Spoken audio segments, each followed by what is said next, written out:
ओम शांति। तो आज हम इन ह्यूमैनिटी इन इस्लाम का नौवां टॉपिक देखेंगे, वो है स्लेवरी इन इस्लाम। तो आपने देखा होगा कि बाइबल में भी और कुरान में भी स्लेवरी की बहुतात है। सनातन धर्म जो सबसे पुराना है, जो 5000 साल से भी पुराना है, और कुछ ग्रंथ जो है वो 20,000 साल पुराने भी बताए गए हैं। तो जो इतना पुराना धर्म है, उसमें कहीं पर भी आपको दास प्रथा और स्लेवरी नहीं मिलेगी। लेकिन जब आप कुरान या बाइबल देखेंगे तो दोनों में स्लेवरी आपको बहुतात मिलेगी। और अगर आप कुरान पढ़ेंगे तो आपको पता चलेगा कि कैप्चर करने का मतलब ही था स्लेव स्लेव बनाना। तो मैं आपको एक शेयर करती हूँ।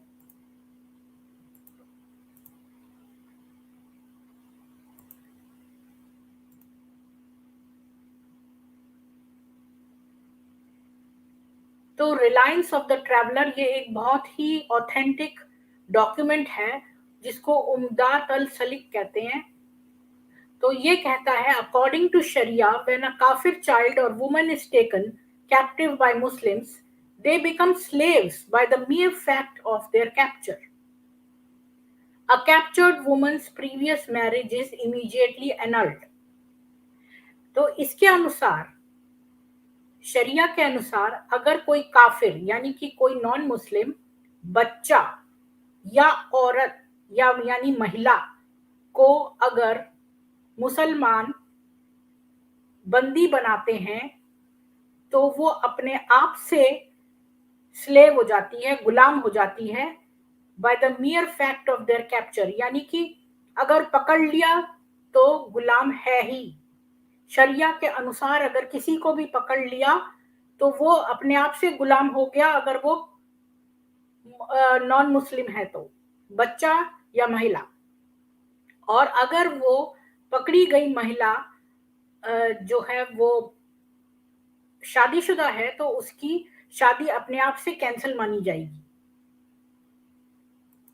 तो आपने देखा कि किस प्रकार से ये लोग शरिया जो है कानून कितना ही निर्दयी कानून है और कितना अनफेयर है ये, और महिलाओं को और बच्चों तक को ये गुलामी की उसमें खींचता है, गुलामी के नरक में खींचता है। और अगर आप काफिर हैं तो मतलब आपको पकड़े जाने का मतलब ही ये है कि आप अब गुलाम हो गए।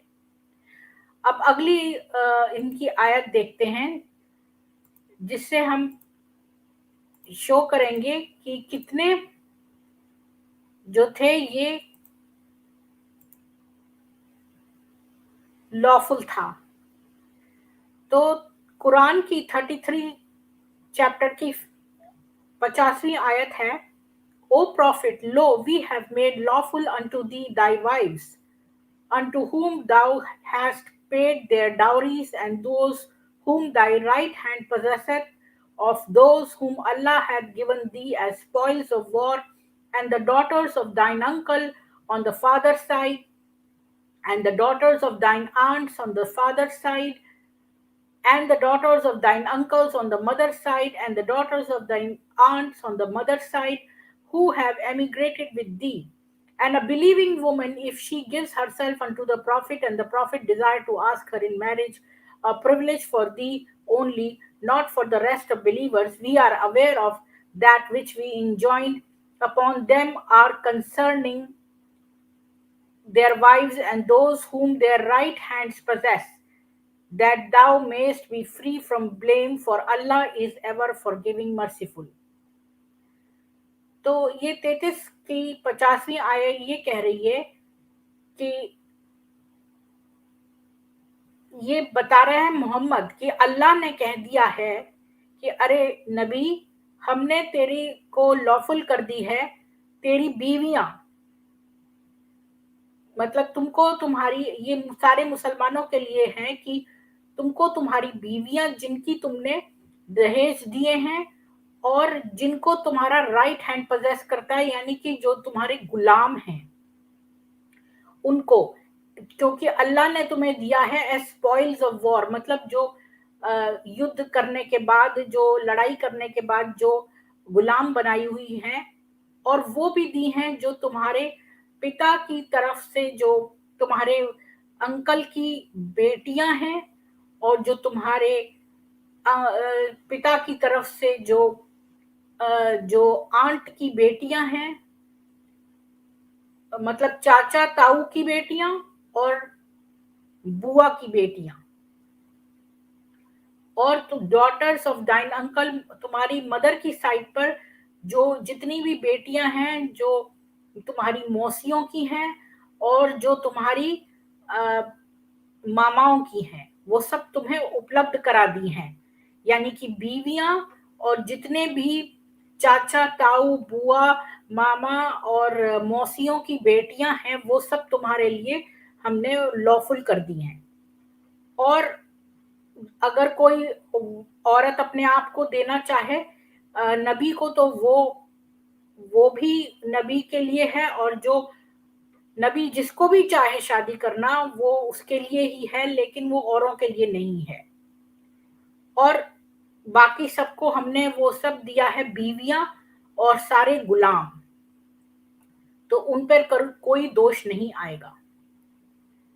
तो यानी कि मोहम्मद ने जो है वो उन सब के लिए, जितनी भी उनकी बहनें थी, मामा ताऊ मौसेरी मौसेरी चचेरी ममेरी जितनी भी हैं, वो सब लड़कियों से उन्हें शादी कर सकती। इसी को इंसेस्ट भी कहते हैं।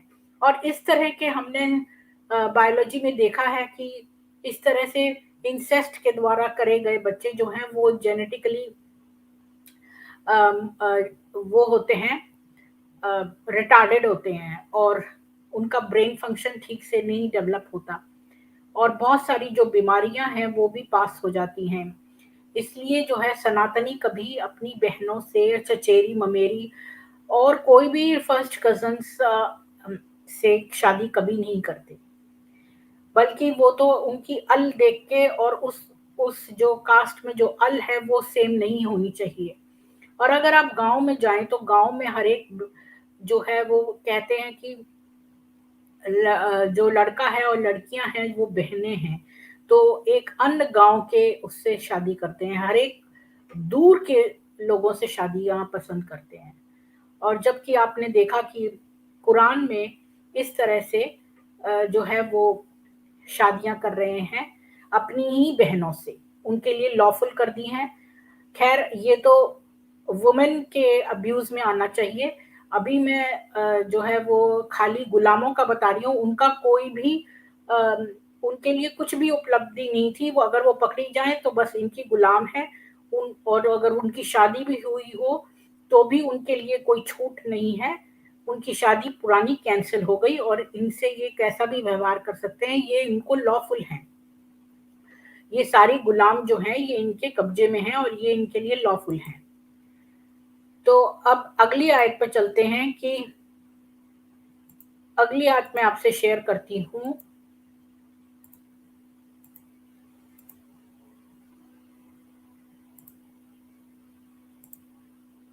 ये कुरान की है और 23वें की 5वीं और 6ठी, कि ये बता रहा है कि जो बिलीवर्स हैं वो सक्सेसफुल होते हैं, ऐसे लोग जो कि अपनी मॉडेस्टी यानी कि अपनी चेस्टिटी, जो अपनी पवित्रता है उसको गार्ड करें, अपने प्राइवेट पार्ट्स को। अब एक्सेप्ट जो बीवियां हैं और जो गुलाम हैं, bond women in their possession, for then they are free from blame. यानी कि जो जो गुलाम है और जो बीवियां उनके पोजेशन में हैं, उनको वो कैसे भी वो उनका पोजेशन है, एंड उस उनके साथ वो कैसा भी व्यवहार कर सकते हैं, उसके लिए उनको छूट है, उनको कोई ब्लेम नहीं दिया जाएगा। तो इस तरह से मैंने खाली कुछ मेन आयतें ली हैं, बहुत सारी इनकी किताबों में सेम आयतें दी हुई हैं तरह तरह से, तो मैंने खाली जो इम्पोर्टेंट है वो ली है और सारी नहीं ली है, क्योंकि मैं स्लाइड को बहुत टू द पॉइंट करना चाहती हूँ। तो अब अगली आयत पे चलते हैं कि कैसे आप इसका प्रूफ दिखाती हूँ कि कैसे आप शादीशुदा जो है गुलामों से भी कर सकते हैं। ये इनके लॉ में लिखा हुआ है, यानी कि सभी इसको फॉलो करेंगे। तो अब देखते हैं।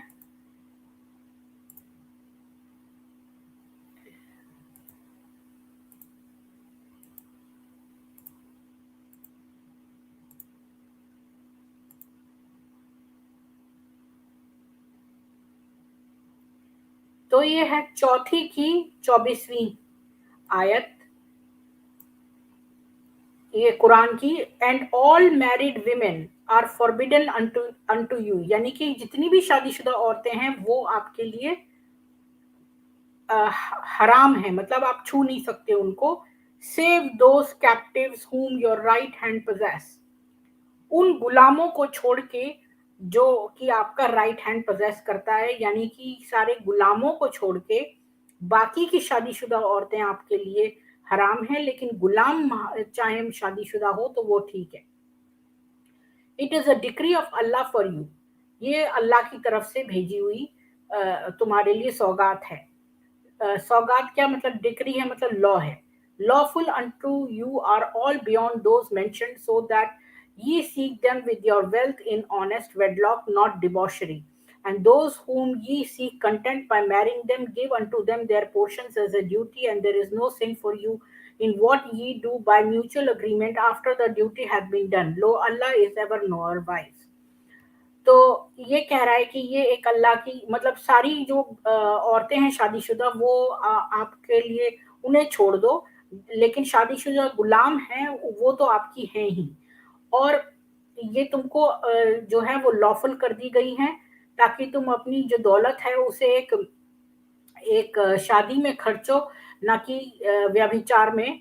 और अगर आप जो है तृप्त होते हो शादी करने में, यानी कि किसी स्लेव से शादी करने में है, तो give them their portion as a duty, तो उनको भी मतलब शादी करने की जरूरत नहीं है, पर अगर तुम्हें मन करता है तो तुम कर भी सकते हो, उससे तुमको कोई सिन नहीं लगेगा, और उनकी जो ड्यूटी है वो उनको देके। तो यहाँ हमने देखा कि जो है स्लेव वुमेन को आप जो है वो कर भी सकते हो। और मैं आपको एक दिखाना और भूल गई, इसके ही तरह से एक और है जो है ये सुनान अबू दाऊद की 2155 वाली है। इसमें अबू सैद अल खुदरी said the apostle of Allah sent a military expedition to Autas on the occasion of the battle of Hunain. तो अबू सैद अल खुदरी ने कहा कि मोहम्मद ने एक मिलिट्री एक लड़ाकू वो भेजा अपना गैंग औतास में, जो बैटल ऑफ हुनान था उसके वक्त। They met their enemy and fought with them, तो उन्होंने दुश्मनों से मुलाकात की और उनसे लड़ाई की। They defeated them and took them captives, उनको उन्होंने हरा दिया और उनको गुलाम बना लिया। Some of the companions of Apostle of Allah were reluctant to have intercourse with the female captives in the presence of their husbands who were unbelievers. तो उन जिनको गुलाम बना लिया, तो जो ये मोहम्मद के जो वो थे गिरोह के लोग थे, उनको थोड़ी सी हिचकिचाहट हुई, क्योंकि जो गुलाम औरतें थी उनका उनके जो पति थे वो तो बिलीवर नहीं थे, तो उनके साथ सेक्स करने में उन्हें थोड़ा सा हिचकिचाहट हुई, क्योंकि उनके पति भी वहां मौजूद थे। So Allah exalted sent down the Quranic verse, तो उसी वक्त जो है वो मोहम्मद पे आयत उतर गई अल्लाह की। And all married women are forbidden unto you save those captives whom your right hand possess, this is to say they are lawful for them when they complete their waiting period. तो वो ये कह रहा है कि उसी वक्त अल्लाह की आयत जो है वो मोहम्मद पे उतर गई और उसने कहा कि जितनी भी शादीशुदा औरतें हैं वो तो तुम्हें मना है, पर जो गुलाम हैं वो तुमको जायज हैं उनके साथ इंटरकोर्स करना। तो यहाँ भी आप देखते हैं प्रूफ कि जो है मोहम्मद ने शादीशुदा औरतों से भी जायज कर दिया इनका सेक्स करना। तो अब देखते हैं हम कुरान की दूसरे चैप्टर की 178 आयत देखती हूँ, तो ये मैं शेयर करती हूँ आपसे।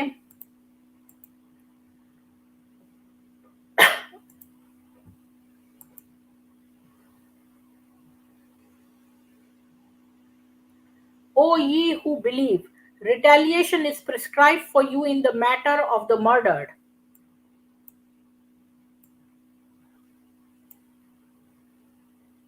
The freeman for the freeman, and the slave for the slave, and the female for the female, and for him who is forgiven somewhat by his injured brother, prosecution according to usage and payment unto him in kindness. This is an alleviation and a mercy from your Lord.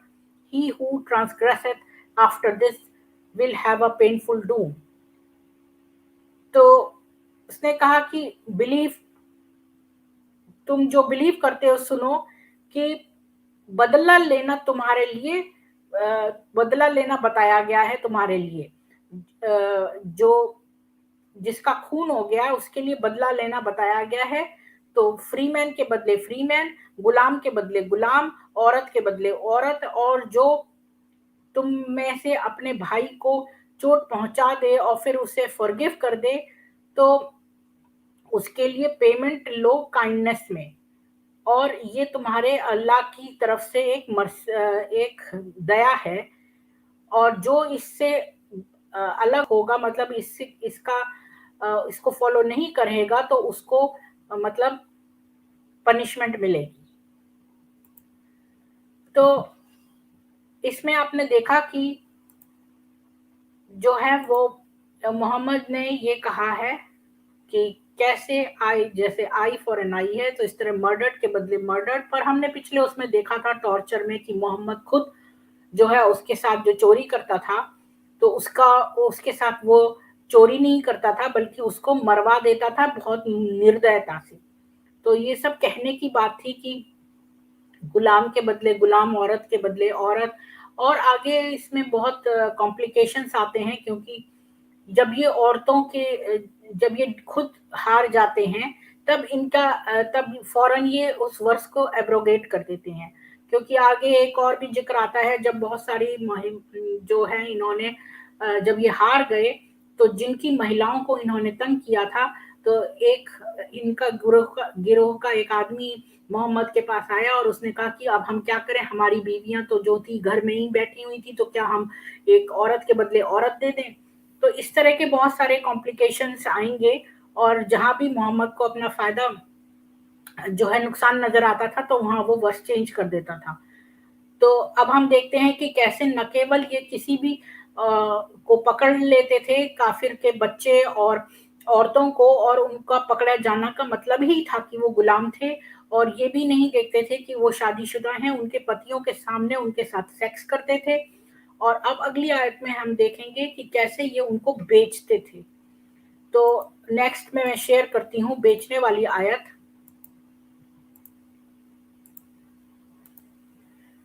तो इसमें हम देखते हैं कि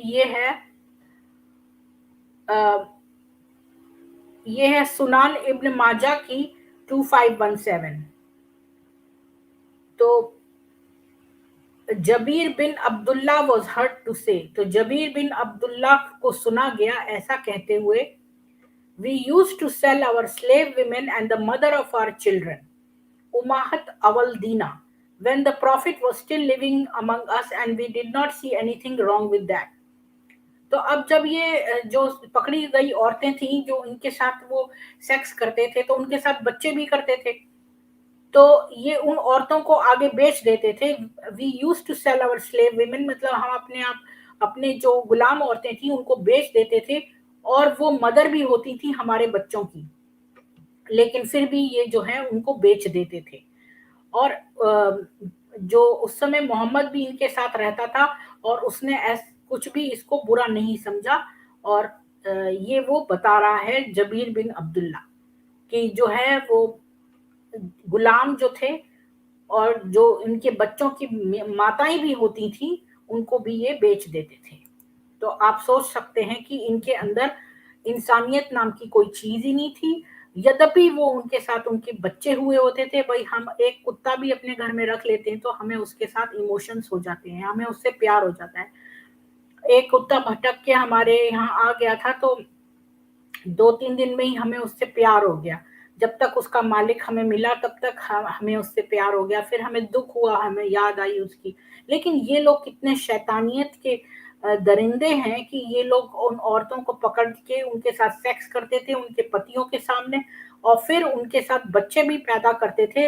लेकिन बच्चे होने के बावजूद इन्हें ऐसा कोई भी शर्म नहीं थी कि उनके साथ हम बिस्तरी करने के बाद इन्हें कोई भी उनके साथ अटैचमेंट नहीं थी। वो उनको वैसे ही बेच देते थे, जबकि उनके बच्चों की माताएं होती थी वो तब भी बेच देते थे।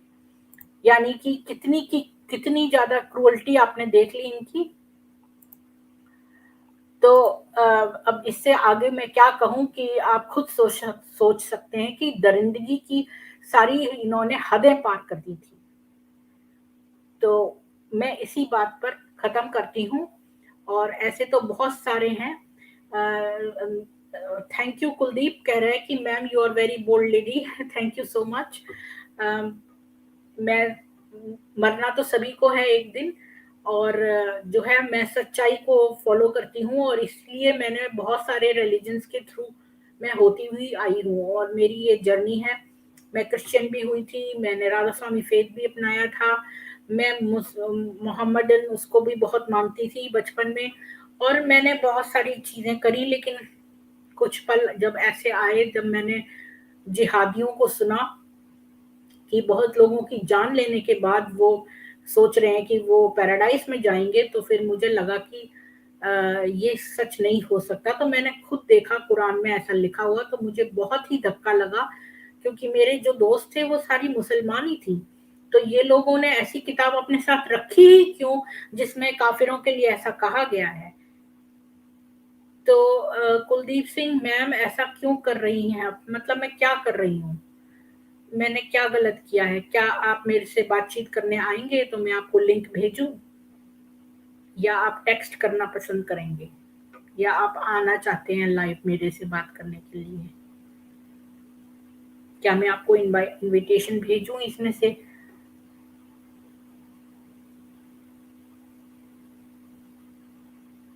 मुझे नहीं पता कि आप क्या कह रहे हैं कि मैं क्या कर रही हूँ, मतलब मैं ये वीडियो क्यों बना रही हूँ। मुझे कोई डर नहीं है। तो मैं यहाँ नहीं रहती हूँ, मैं कनाडा में रहती हूँ। और दूसरी बात यह है कि मुझे किसी से डर नहीं पड़ा, सच्चाई में बोलती हूँ।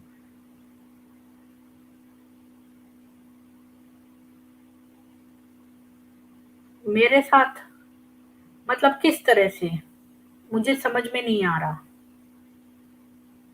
क्या आप मेरे उसमें लाइव आएंगे? मैं आपको लिंक भेजूं? तो मैं लिंक कहाँ से भेजूं आपको इनवाइट का? ये तो नहीं है इनवाइट।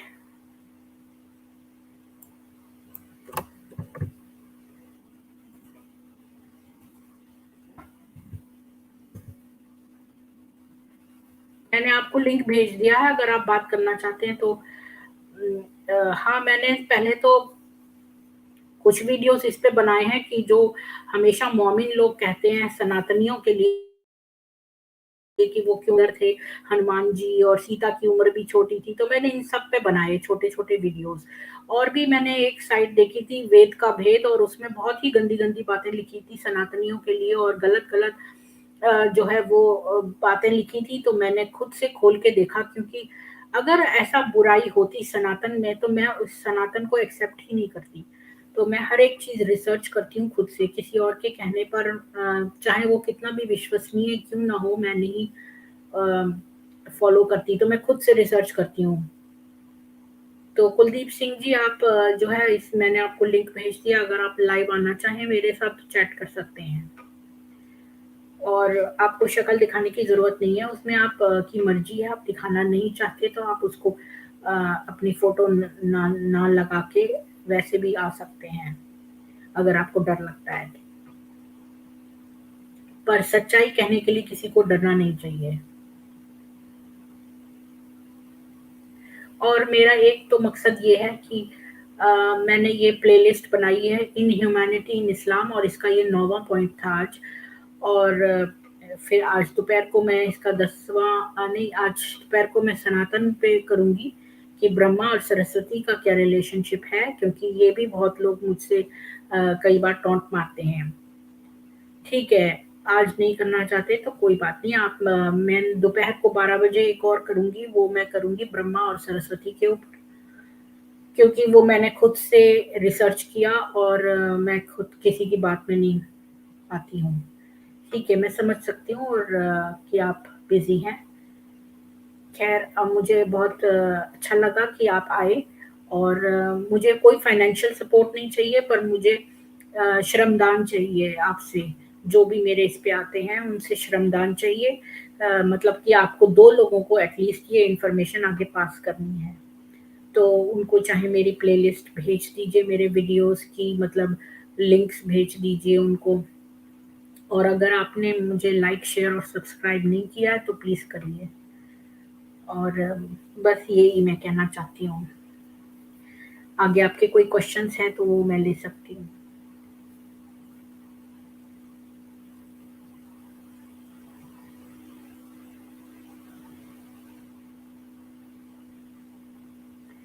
थैंक यू, आप आए। मैं तो कई बार अकेले ही होती हूँ, मुझे कोई भी नहीं सुनता इस समय, क्योंकि बहुत सारे लोग होते हैं वो अ, बहुत सारी स्ट्रीम्स चल रही हैं एडम सीकर की। और आज मैंने एक एडम सीकर की स्ट्रीम में एक गोपाल को देखा, ब्रदर गोपाल, और वो ये कह रहा था कि सनातनियों में ये लिखा है, कोई श्रीला प्रभुपाद ने एक गीता बनाई है, उसमें उसने कहा है कि अम, जो ये लोग जो नहीं नॉन बिलीवर्स हैं ये डेविल हैं। पर ये सारे चीज़ें जो हैं वो क्रिश्चियनिटी और इस्लाम दोनों में है कि ये लोग मूर्ति पूजक को डेविल बोलते हैं, लेकिन सनातन में ऐसा नहीं है। और श्रीला प्रभुपाद ने बहुत ही काम किया है बड़ा, और इस्कॉन को मैं बहुत मानती हूँ, लेकिन उनका जो हरे राम हरे कृष्ण है तो वो हरे रामा हरे कृष्णा बोलते हैं, और कृष्णा मतलब द्रौपदी है, ना कि कृष्ण। तो कृष्ण जी को कृष्ण बोलते हैं और कृष्णा नहीं। और इसलिए हरे रामा हरे कृष्णा की जगह हरे राम हरे कृष्ण होना चाहिए। एनीवेज, तो पता नहीं वो कौन सी गीता से कोट कर रहा था, तो वो भी मैं बाद में देखूंगी। तो मेरा अगला टॉपिक जो होगा इस प्लेलिस्ट में होगा फोर्स्ड कन्वर्जन। और आप जो है, अगर आपने वो किताब नहीं पढ़ी है, life of Mohammad by Ali Sinha, तो आप वो पढ़िए, वो बहुत अच्छी किताब है। और आपको ये भी पढ़नी चाहिए व्हेन आमिर मेट अनुष्का। ये एक किताब मेरे को अमेज़न पे मिली और बहुत अच्छी किताब लगी मुझे ये लव जिहाद पे है। ठीक है, फिर अब आपके पास कोई क्वेश्चन नहीं है तो फिर मैं ये स्ट्रीम एंड करती हूँ, और फिर दोपहर को मैं फिर से दूसरी स्ट्रीम पे आऊँगी। आपका दिन सुख में बीते। लाइक, शेयर और सब्सक्राइब करें और मुझे श्रमदान अवश्य दें। 2 लोगों को एटलीस्ट ये इन्फॉर्मेशन पास करें। Okay, bye.